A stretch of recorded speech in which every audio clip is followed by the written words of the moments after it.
Polity में जो topic हम देखेंगे, एक टॉपिक है संवैधानिक निकाय। संवैधानिक निकाय, ठीक है। संवैधानिक निकाय के अंतर्गत कौन कौन से? निर्वाचन आयोग आता है, निर्वाचन आयोग, संघ लोक सेवा आयोग यूपीएससी, राज्य लोक सेवा आयोग एसपीएससी, राज्य लोक सेवा आयोग, वित्त आयोग फाइनेंस कमीशन, ठीक है। अनुसूचित जातियों के लिए राष्ट्रीय आयोग,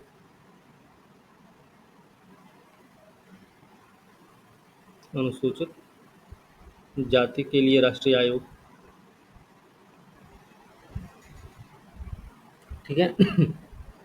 मतलब एससी एसटी कमीशन, ठीक है। ये एससी कमीशन है और ये एसटी कमीशन होगा, ठीक है। एसटी आयोग, ये भी संवैधानिक निकाय में आता है। फिर भाषाई अल्पसंख्यक वर्ग आयोग, वर्ग आयोग संवैधानिक निकाय है। कैग, कैग क्या है? संवैधानिक निकाय, भारत का नियंत्रक महालेखा परीक्षक, ठीक है। फिर भारत के महान्यायवादी, भारत के महान्यायवादी। फिर राज्य का महाधिवक्ता, राज्य का महाधिवक्ता, ठीक है। इसमें हम सबसे पहले निर्वाचन आयोग के बारे में देखेंगे, ठीक है। निर्वाचन आयोग संवैधानिक निकाय है, ठीक है। सबसे पहले इसमें निर्वाचन आयोग के बारे में देखेंगे हम लोग।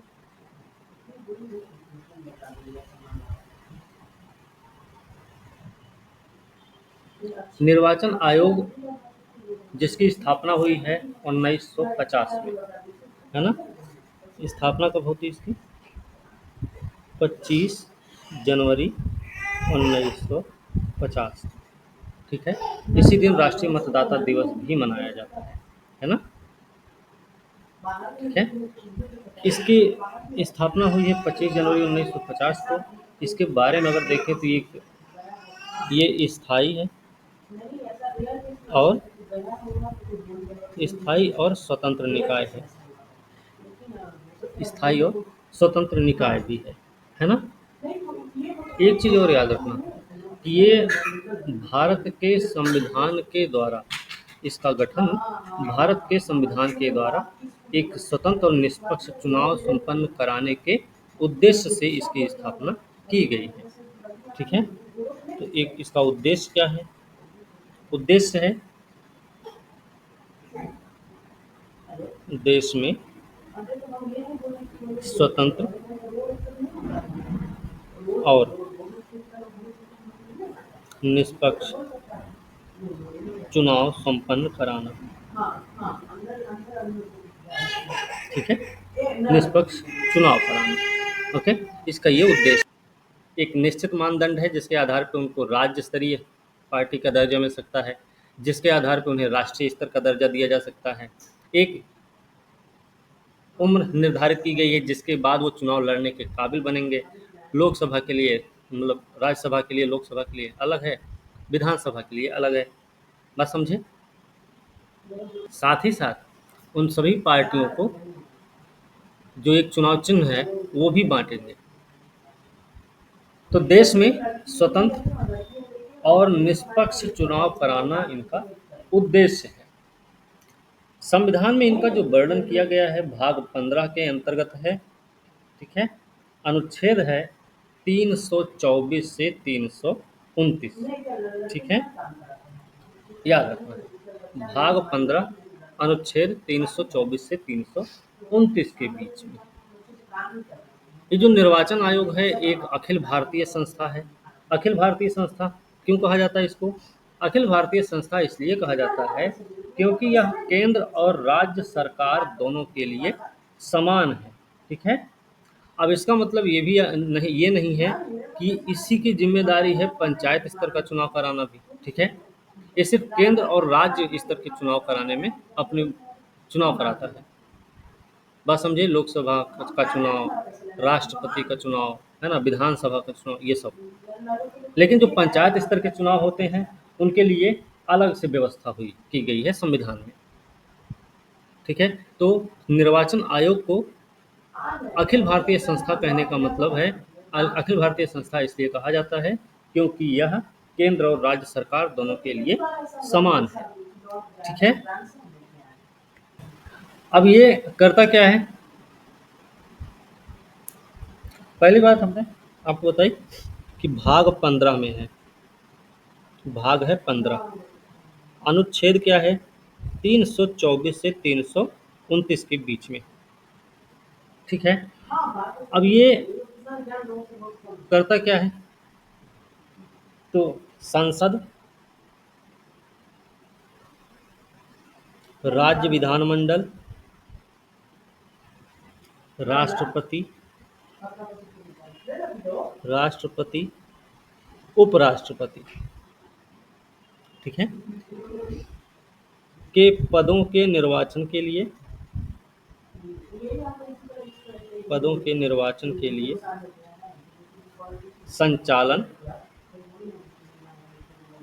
निर्देशन, निर्देशन और नियंत्रण,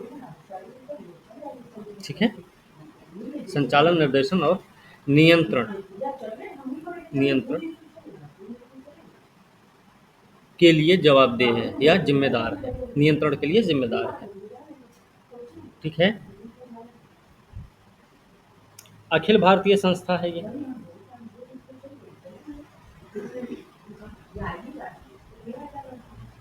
अखिल भारतीय संस्था है।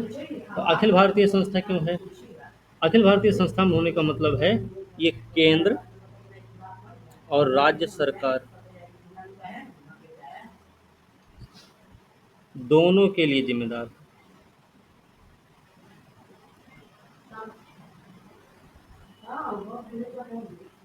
ठीक है।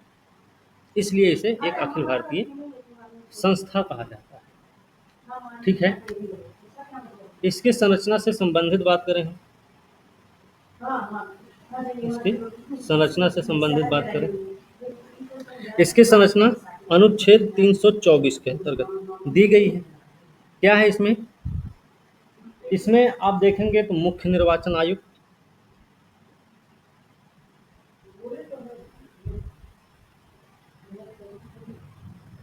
मुख्य निर्वाचन आयुक्त और अन्य चुनाव आयुक्त। ठीक है, अन्य चुनाव आयुक्त कितने, एक मुख्य निर्वाचन आयुक्त होते हैं, दो अन्य निर्वाचन आयुक्त होते हैं। ये संरचना मूल रूप से नहीं थी। ठीक है, ये मूल रूप से नहीं थी, ये मूल नहीं है। मूल नहीं है का मतलब क्या है, संशोधन के बाद या फिर जब संविधान बना था तब ये प्रावधान नहीं था। ठीक है। तब निर्वाचन आयोग जो था वो एक सदस्यीय निकाय था, बात समझे, एक सदस्यीय निकाय था। बाद में आगे चलकर ये बहुसदस्यीय निकाय बना है। ठीक है। तो निर्वाचन आयोग में मुख्य निर्वाचन आयुक्त होते हैं, अन्य आयुक्त होते हैं। ठीक है, एक और दो। ठीक है। उनकी नियुक्ति कौन करता है, इन सब की, इन सब की नियुक्ति, इन सब की नियुक्ति राष्ट्रपति करते हैं। ठीक है, इन सब की नियुक्ति राष्ट्रपति करते हैं।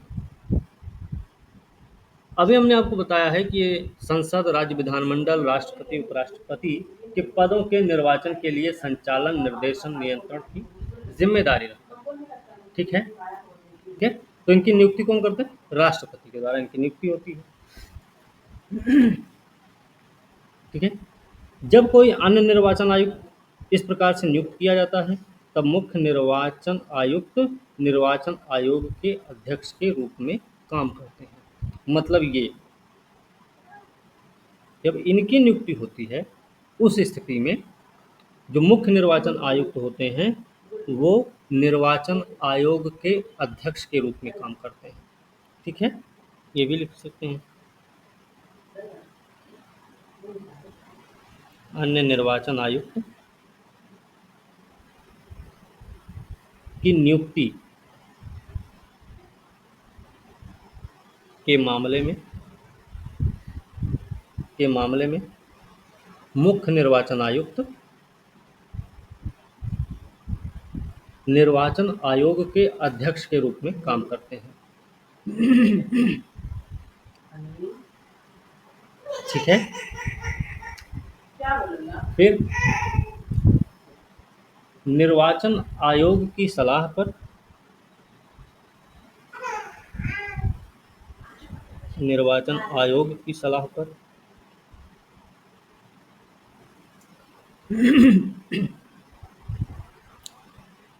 प्रादेशिक आयुक्तों की नियुक्ति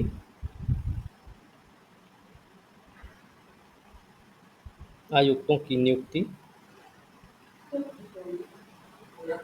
क्यों होती है? निर्वाचन आयोग की सहायता के लिए। सहायता के लिए। ठीक है। राष्ट्रपति द्वारा की जाती है। ठीक है। राष्ट्रपति द्वारा की जाती है। ठीक है। निर्वाचन जो आयुक्त होते हैं और जो प्रादेशिक आयुक्त होते हैं, निर्वाचन आयुक्त और प्रादेशिक आयुक्त, इन दोनों की सेवा शर्तें, सेवा शर्त और पदावधि कौन निर्धारित करता है? राष्ट्रपति द्वारा निर्धारित किया जाता है। ठीक है। तो राष्ट्रपति द्वारा निर्धारित होता है। 1950 में गठन हुआ। 1950 से लेकर 1989 15 अक्टूबर 1989 तक चुनाव आयोग एक सदस्यीय था। कब तक? 1989 तक निर्वाचन आयोग एक सदस्यीय। ठीक है। एक सदस्यीय। और अभी तक जो वोट देने की न्यूनतम आयु थी, मत देने की उम्र, मत देने की उम्र वो भी कितनी थी? 21 वर्ष थी। ठीक है। 21 वर्ष थी। लेकिन क्या किया गया? 1989 के बाद 1989 के बाद निर्वाचन आयोग बहुसदस्यीय बनाया गया। ठीक है। 1989 के बाद चुनाव आयोग निर्वाचन आयोग या चुनाव आयोग बहुसदस्यीय बना। बहुसदस्यीय बना और मत देने की उम्र कितनी की गई? 18 वर्ष कर दी गई। ठीक है। तो मूल संविधान में मत देने की जो उम्र थी वो 21 वर्ष थी और निर्वाचन आयोग एक सदस्यीय था। लेकिन 1989 के बाद निर्वाचन आयोग बहुसदस्यीय बना। बहुसदस्यीय मतलब ये 3 सदस्यीय हुए। एक मुख्य निर्वाचन आयोग, 2 अन्य निर्वाचन आयोग। ठीक है।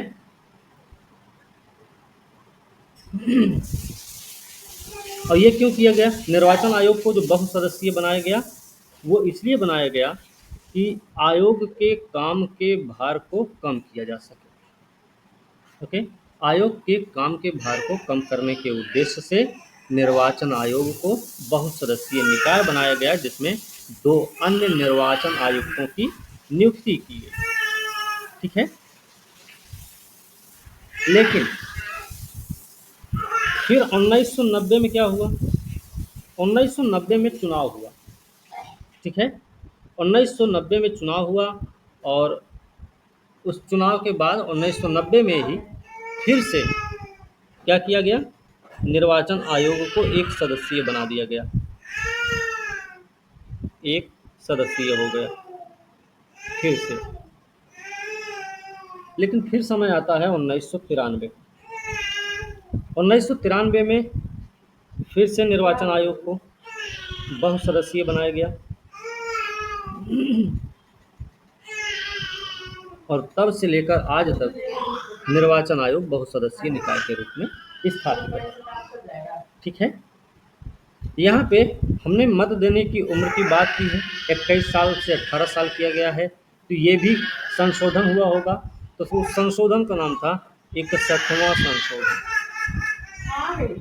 61वां संशोधन 1988। ठीक है। 1988 में 61वां संविधान संशोधन हुआ जिसमें मत देने की उम्र को 21 से घटाकर 18 वर्ष कर दी गई। ठीक है ना। शक्ति के बारे में बात करें, वेतन और भत्ते के बारे में बात करें, तो जो निर्वाचन आयुक्त है, निर्वाचन आयुक्त मतलब उसमें मुख्य निर्वाचन आयुक्त भी और अन्य निर्वाचन आयुक्त भी।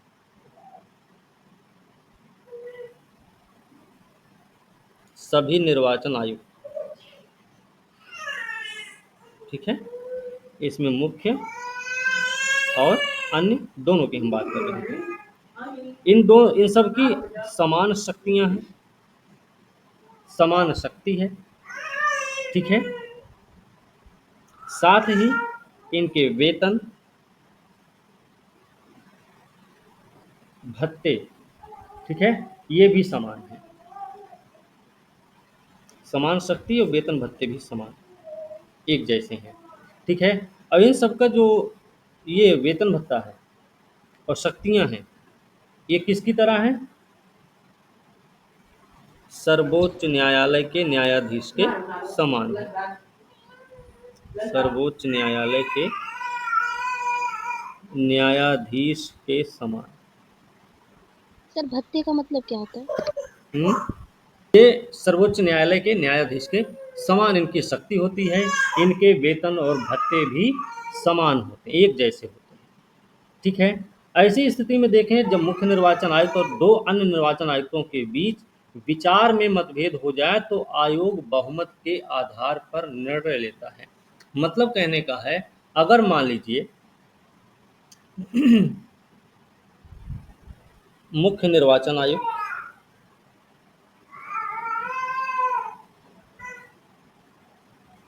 और अन्य आयुक्त के बीच विचार में मतभेद आ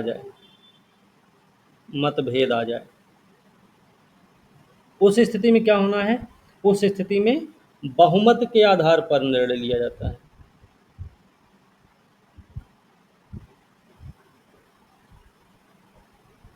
तब बहुमत के आधार पर निर्णय लिया जाता है।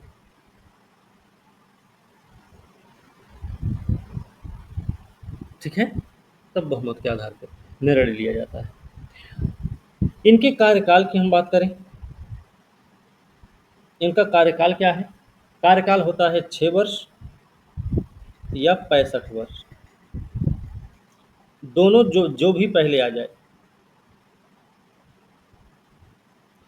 मतलब या तो ये 65 साल की उम्र पूरी कर लें तभी रिटायर हो जाएंगे, या फिर अपना 6 साल का कार्यकाल पूरा कर लें तब ये रिटायर हो जाएंगे। ठीक है। लेकिन इसका मतलब ये नहीं है कि इनको बीच में इनके पद से नहीं हटाया जा सकता है। ठीक है। ये त्यागपत्र दे सकते हैं, किसी भी समय त्यागपत्र दे सकते हैं। ठीक है। किसी भी समय त्यागपत्र दे सकते हैं। ठीक है। या फिर एक चीज और याद रखना है, कार्यकाल समाप्त होने से पहले ही,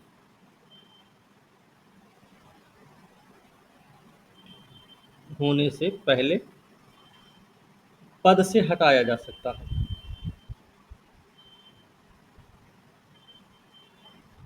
सर अगर वो 65 कैसे वर्ष हटाया के हो जाए? गए तो? अब कार्यकाल पूरा होने से पहले जो पद से हटाया जाता है वो दो आधारों पे, एक तो दुर्व्यवहार और दूसरा अक्षमता, अक्षमता के आधार पर, है ना। अक्षमता के आधार पर इनको इनके पद से कार्यकाल पूरा होने से पहले हटाया जा सकता है। अब बात करें हम इनके स्वतंत्रता से संबंधित, इनको किन किन मामलों में स्वतंत्रता है। वैसे इनको अपने पदावधि में काम करने की सुरक्षा दी गई है, ठीक है। इनको ऐसे ही नहीं हटाया जा सकता है, ये किसी के मतलब क्या बोलते हैं दया पर निर्भर नहीं करते हैं, ठीक है। पूरा पूरी प्रक्रिया को अपनाना होता है, तभी इनको इनके पद से हटाया जा सकता है, ठीक है। मतलब प्रसाद पर्यंत नहीं है इनका पद। कोई अलाभकारी परिवर्तन नहीं होता है, जब तक इनका कार्यकाल है तब तक ही जो कुछ इनको मिल रहा है वो सब चलता रहेगा, ठीक है। तो स्वतंत्रता के मामले में इसी 324 में ही प्रावधान है, ठीक है। तो क्या है, काम करने की सुरक्षा। सबसे पहले तो काम करने की सुरक्षा है इनके पास। कब? पदावधि के दौरान,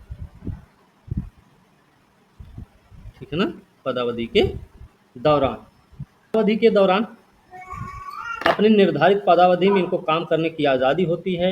मुख्य निर्वाचन आयुक्त को उनके पद से हटाया भी जाता है।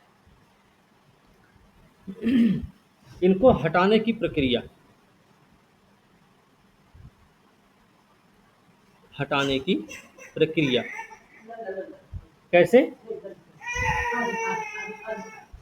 उच्चतम न्यायालय के न्यायाधीश की रीति से, ठीक है। मतलब कहने का क्या है? कहने का मतलब है दुर्व्यवहार या अक्षमता के आधार पर, अक्षमता के आधार पर संसद में पारित विशेष बहुमत के संकल्प के बाद राष्ट्रपति द्वारा, राष्ट्रपति द्वारा, ठीक है। मतलब ये भी कह सकते हैं राष्ट्रपति के प्रसाद पर्यंत इनका पद नहीं है, राष्ट्रपति के प्रसाद पर्यंत नहीं। अलाभकारी परिवर्तन मतलब नियुक्ति के बाद अलाभकारी परिवर्तन नहीं किया जा सकता है, नियुक्ति के बाद कोई अलाभकारी परिवर्तन नहीं, अलाभकारी परिवर्तन नहीं किया जा सकता, ठीक है, याद रखना है, ठीक है। इसके अलावा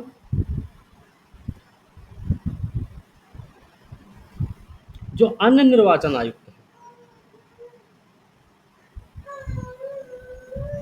अन्य निर्वाचन आयुक्त और प्रादेशिक आयुक्त और प्रादेशिक आयुक्त को निर्वाचन आयुक्त की सिफारिश पर ही, आयुक्त की सिफारिश पर ही हटाया जा सकता है, अन्यथा नहीं, अन्यथा नहीं हटाया जा सकता, ठीक है।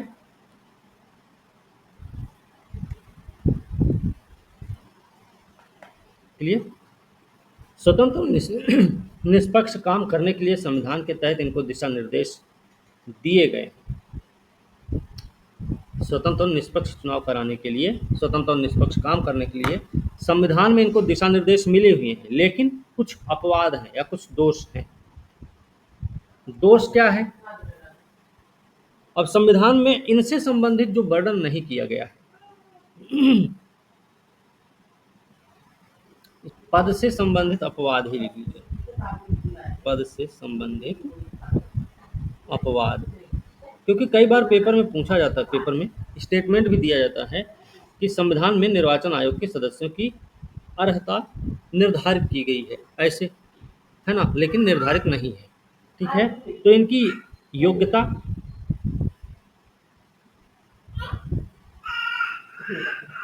संविधान में योग्यता निर्धारित नहीं है।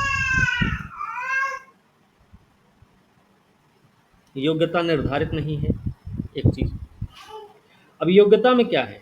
योग्यता में विधिक है, शैक्षणिक है, प्रशासनिक है और न्यायिक है। एक तो ये।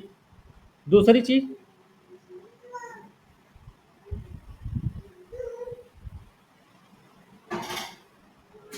सदस्यों की पदावधि का उल्लेख नहीं है। पदावधि पदावधि का उल्लेख नहीं है। ठीक है। फिर और भी कुछ है। सेवानिवृत्ति के बाद सेवानिवृत्ति के बाद सरकार द्वारा अन्य दूसरी नियुक्ति पर रोक नहीं लगाई गई। रोक नहीं लगाई गई। ठीक है। निर्वाचन आयोग राज्य विधानमंडल, संसद और राष्ट्रपति उपराष्ट्रपति का चुनाव कराने की जिम्मेदारी है ना। उस पर नियंत्रण रखना उनकी जिम्मेदारी है ना। स्वतंत्र और निष्पक्ष चुनाव कराने की जिम्मेदारी है। इनकी जो शक्तियां हैं और कार्य हैं उनको हम तीन भागों में बांट सकते हैं। तीन भाग कौन कौन से हैं?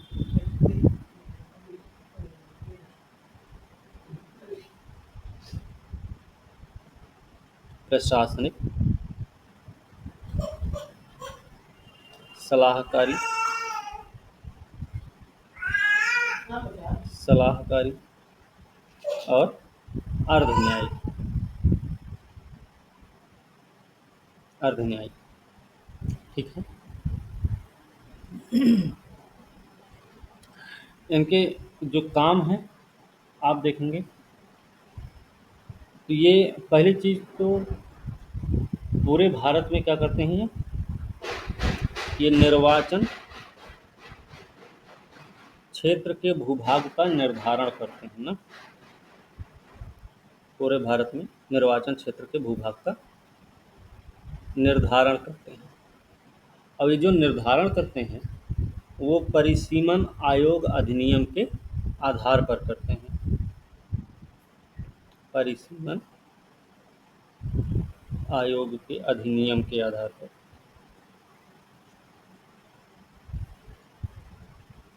है ना। एक चीज हो गई।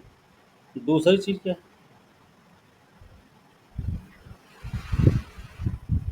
समय समय पर निर्वाचक नामावली तैयार करना इनका काम है।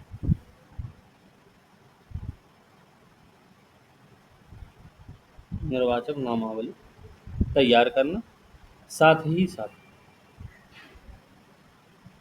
सभी योग्य मतदाताओं को पंजीकृत करना।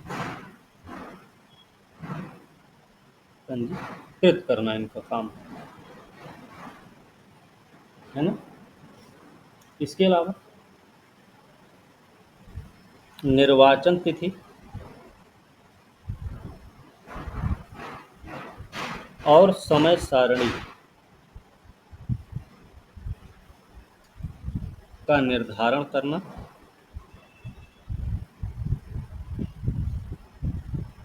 तथा नामांकन पत्रों का परीक्षण करना।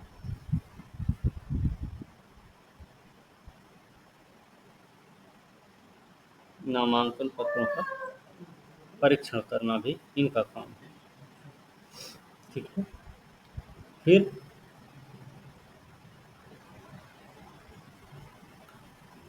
राजनीतिक दलों को मान्यता प्रदान करना।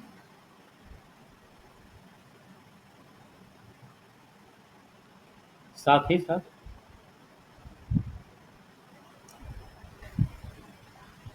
चुनाव चिन्ह के मामले में हुए विवाद का निपटान करना। हुए विवाद का निपटान करना या समाधान करना इनका काम है। ठीक है। और क्या करते हैं? निर्वाचन चिन्ह का आवंटन करते हैं। निर्वाचन चिन्हों का आवंटन भी एक इनका काम है। ठीक है।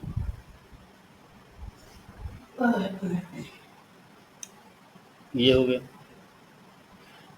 एक चीज और याद रखना, इस मामले में राजनीतिक दलों को मान्यता प्रदान करने और चुनाव चिन्ह के मामले में जब ये विवाद का निपटान करता है तो उस समय ये कैसे काम करता है? ये न्यायालय की तरह काम करता है। न्यायालय की तरह काम करता है। ठीक है। और क्या काम इनका?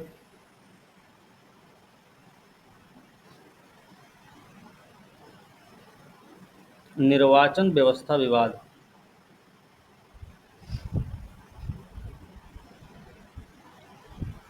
की जांच के लिए अधिकारी नियुक्त करना।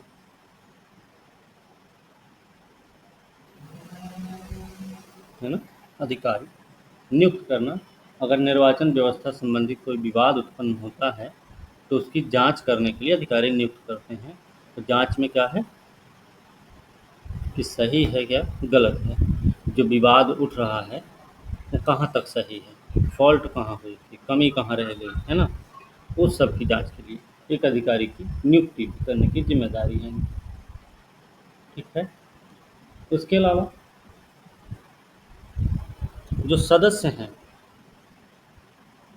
सदस्य कौन है? सदस्य हैं विधानमंडल और संसद। ठीक है।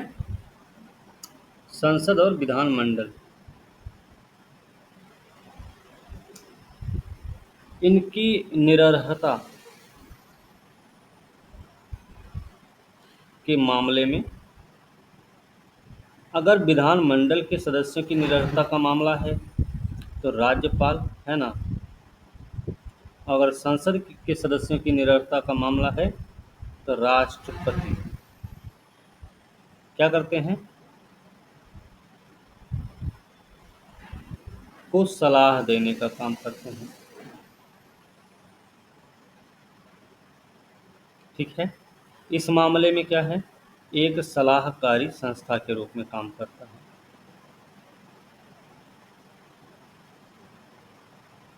ठीक है ना?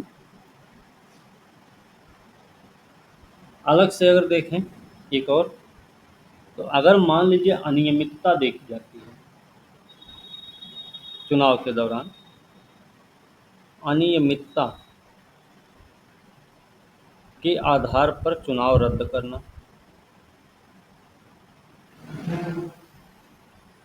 चुनाव रद्द करना। ठीक है। तो निर्वाचन व्यवस्था से संबंधित विवाद की जांच के लिए अधिकारी नियुक्त करते हैं। निर्वाचन के समय दल और उम्मीदवार के लिए आचार संहिता का निर्माण करते हैं। है ना? निर्वाचन के समय सर वहाँ पे क्या लिखा हुआ है? अनियमितता के आधार पर चुनाव द्वारा, ये लिखा हुआ है क्या? रद्द करना। क्या? रद्द करना। ठीक है। दल और उम्मीदवार के लिए आचार संहिता निर्मित करना।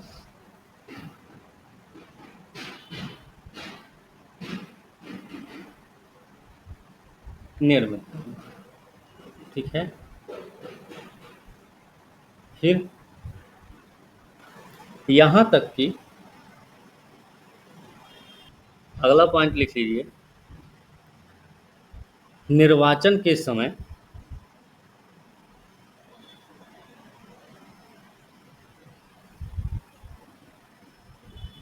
निर्वाचन के समय राजनीतिक दलों के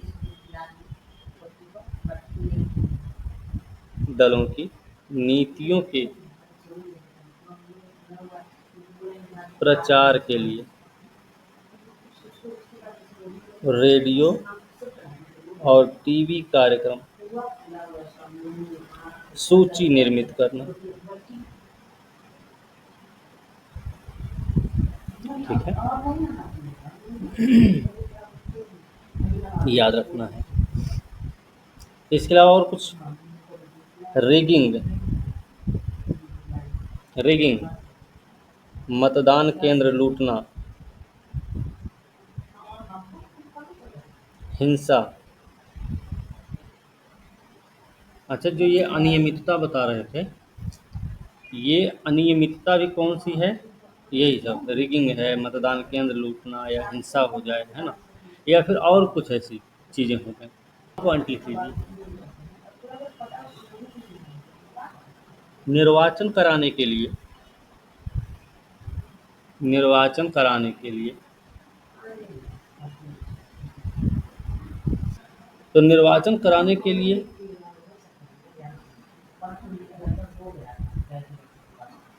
कर्मचारियों की आवश्यकताओं, कर्मचारियों की आवश्यकता के बारे में, आवश्यकताओं के बारे में राष्ट्रपति या राज्यपाल से आग्रह करना,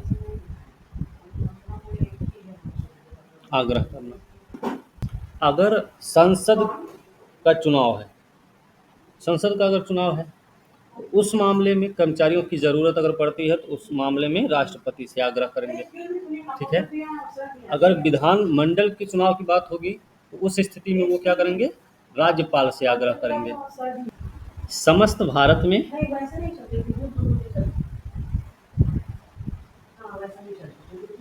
समस्त भारत में स्वतंत्र निष्पक्ष चुनाव कराने के लिए, स्वतंत्र निष्पक्ष चुनाव कराने के लिए चुनावी तंत्र का पर्यवेक्षण करना,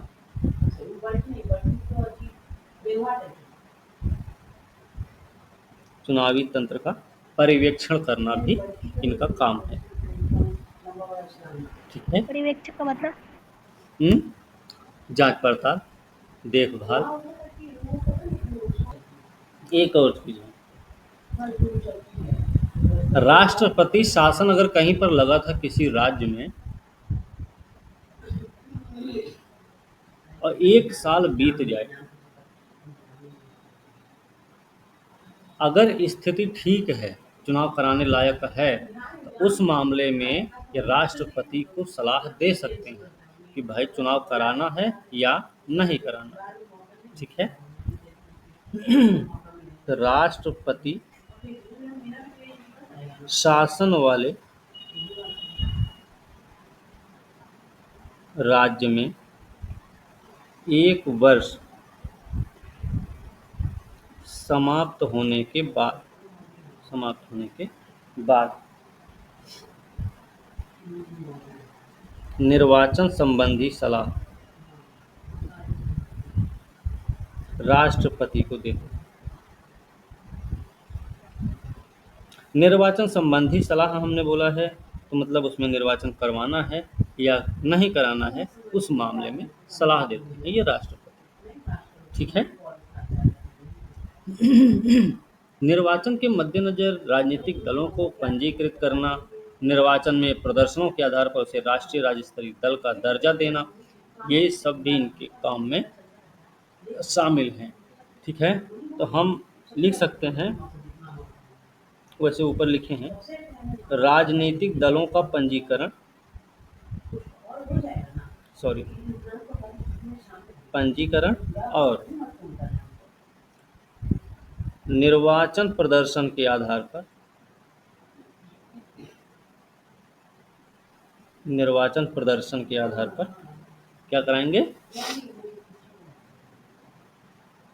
राष्ट्रीय राज्य स्तरीय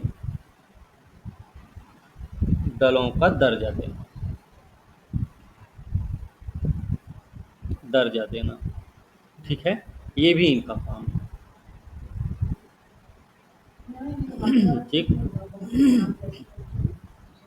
अब यहाँ पर एक बात क्लियर रखनी है, जैसे निर्वाचन आयोग की सहायता के लिए चुनाव की नियुक्ति किसकी की जाती है? उप निर्वाचन आयुक्तों की नियुक्ति होती है ना?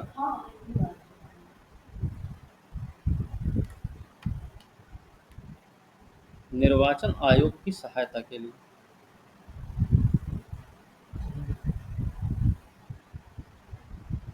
आयोग की सहायता कौन करते हैं? उप निर्वाचन आयुक्त। ठीक है। और ये जो उप निर्वाचन आयुक्त होते हैं, ये कौन होते हैं? तो ये सिविल सेवा वाले होते हैं, सिविल सेवा से लिए जाते हैं, सिविल सेवा से लिए जाते हैं। दूसरी चीज़ और याद रखना इसके बारे में, ये कार्यकाल व्यवस्था के आधार पर चुने जाते हैं,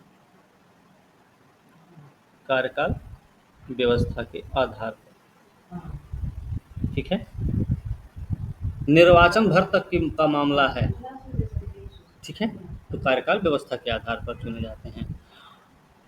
साथ ही आयोग के सचिवालय में जो कार्यरत सचिव होते हैं, संयुक्त सचिव होते हैं, उप सचिव होते हैं, अवर सचिव होते हैं, उन सब के द्वारा भी इनको सहायता मिलती है। ठीक है। राज्य स्तर पर यही जब हम बात करेंगे तो राज्य निर्वाचन आयोग की सहायता मुख्य निर्वाचन अधिकारी करते हैं। ये तो निर्वाचन आयोग की बात हो गई। राज्य निर्वाचन आयोग की बात करें,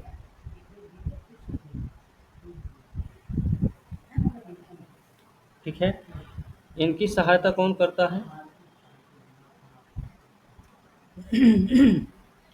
मुख्य निर्वाचन अधिकारी, मुख्य निर्वाचन अधिकारी करते हैं। इनकी जो नियुक्ति होती है कैसे होती है? इनकी नियुक्ति होती है मुख्य निर्वाचन आयुक्त के द्वारा ही की जाती है, मुख्य निर्वाचन आयुक्त द्वारा की जाती है। लेकिन एक चीज़ और याद है, इसमें राज्य सरकार की सलाह जरूरी है, राज्य सरकार की सलाह पर ऐसा ये करते हैं।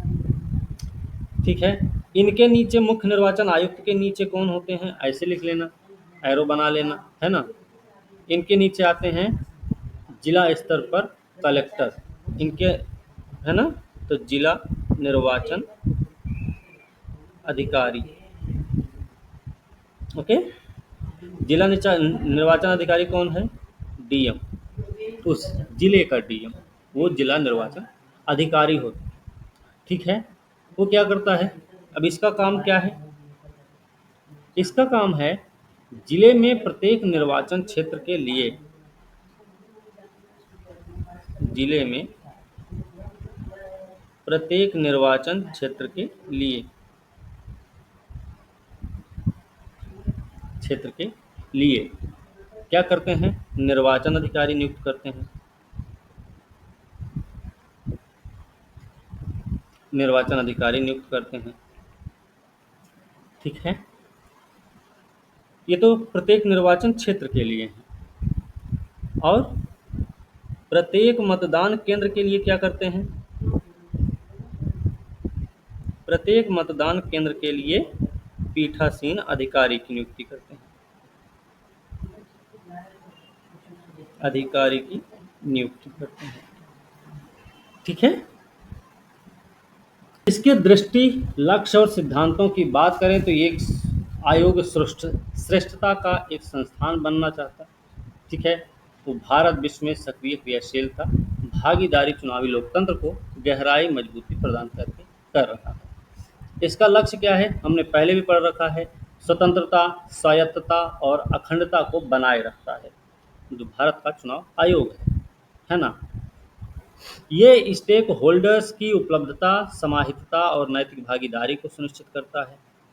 स्वतंत्र, दोषी मुक्त, पारदर्शी चुनाव को संपन्न कराने के लिए उच्चतम जो पेशेवर मानदंड हैं उनका पालन करता है, ताकि सरकार और चुनावी लोकतंत्र में विश्वास मजबूत हो सके। ये निर्वाचन आयोग के लक्ष्य हैं। ठीक है। इनके निर्देशक सिद्धांत क्या हैं? संविधान में स्वतंत्रता, समता और निष्पक्षता तथा स्वतंत्रता आदि मूल्यों को बनाए रखना इनका सिद्धांत है। निर्वाचित सरकार के निरीक्षण, निर्देशन और नियंत्रण के लिए कानून का शासन बनाए रखना भी इनके सिद्धांत में शामिल है। ठीक है। महत्तम विश्वसनीयता, स्वतंत्रता, शुचिता, पारदर्शिता, सच्चरित्रता, जवाबदेही, स्वायत्तता, पेशेवर दृष्टिकोण के साथ चुनाव संपन्न करवाना भी इनके सिद्धांत में शामिल है।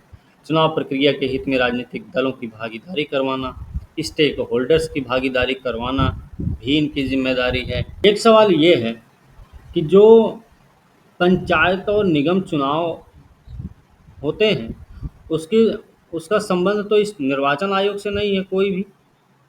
तो जो पंचायत और निगम चुनाव के लिए निर्वाचन आयोग की व्यवस्था की गई है भारतीय संविधान में अलग से, तो राज्य निर्वाचन आयोग की व्यवस्था की गई है, वो कौन से संशोधन के तहत निर्मित है?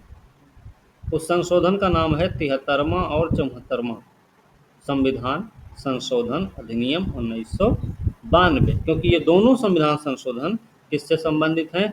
स्थानीय शासन से संबंधित हैं। ठीक है ना? ओके। जी सर। हाँ। लिखेंगे क्या? मतदान मतदान की उम्र 21 से घटा के 18 साल की गई थी। सही है। ये कब हुई थी? इससे पहले श्रीनाथ सिंह ने 1988